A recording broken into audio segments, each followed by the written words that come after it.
Keith joins us with your forecast. Off to a good week for what is a holiday week for a lot of people. Nice. Very nice. Yeah, all good stuff. You know, it's been a slow start. We know that, but we have picked it up in the last couple of weeks. I did have to laugh a little on Saturday. I think we all did because we haven't had many days like that recently. What I was doing, yeah, it's just same sentiment. What you were doing blend in with the weather, didn't it? Just kind of went down your cheek. Yeah. This week looks good. It's going to be just varying degrees of how summery does it feel. So we're going to kind of go through that, but that's a good problem to have. 77 in Portland right now, onshore flow knocked us back down. 81 in Buxton, but you go into, I don't know if Waterford's is, well, it could be right at 88, 86 in Freiburg, 88 in Parsons Field. So yeah, there's some warm temperatures out there. Get away from the immediate coastline. That's your best chance. That's kind of an evergreen statement though, right? You do better when you get away from the coast most of the time. 83 in Bangor, 84 in Millinocket. A lot of sunshine. Dew points are reasonable. They're not crisp, but they're not super sticky. You'll notice, though, tonight and into tomorrow that dew points do rise, and it's going to be noticeably sticky tomorrow. And the satellite will look a lot different, too, with more clouds collapsing on the state. We start with fog tonight. That onshore flow, those higher dew points, likely to see some periods of dense fog, I think, especially after midnight along the coastline. But that fog may make it all the way into Bangor, which we've talked about before. Sometimes acts coastal, sometimes acts inland. I'd say it's going to act a little bit more coastal tonight with that fog. The fog's around through tomorrow morning, as are the clouds. Scattered showers early in the day are possible, and then we likely get a break through the middle of the day into the afternoon with some sun. That destabilizes the atmosphere and gives us a chance for some thunderstorms in the afternoon.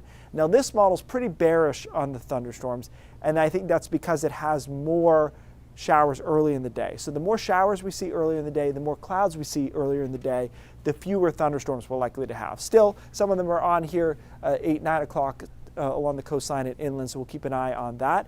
We start Wednesday morning, cloudy along the coast. We end up with just high, thin clouds and a really nice Wednesday afternoon. Upper 80s, a stray 90 I think is possible. It's a really nice beach afternoon. I wouldn't go early. I think it might still be cloudy, but a really nice beach like noon on. And this time of year till 6, right? I mean, pretty easily. There's a lot of time in there. And then Thursday starts off nice, partly cloudy to mostly sunny. Some thunderstorms Thursday afternoon. We're talking 5 o'clock or so. So we get most of Thursday in as well. Ironically, maybe the least summery day of this stretch is the 4th of July itself.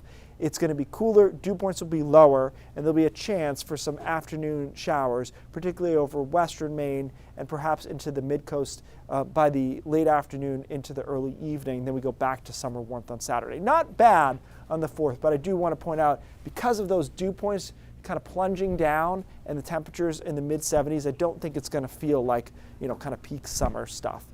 We've had worse, we've had better. I think that's really, I think it's kind of in the middle for the 4th itself. The weekend looks good. Saturday looks nice. Potential for it to be hotter than I put there on Sunday. It could be in the 90s, but you know how I like to step people up to that idea if possible.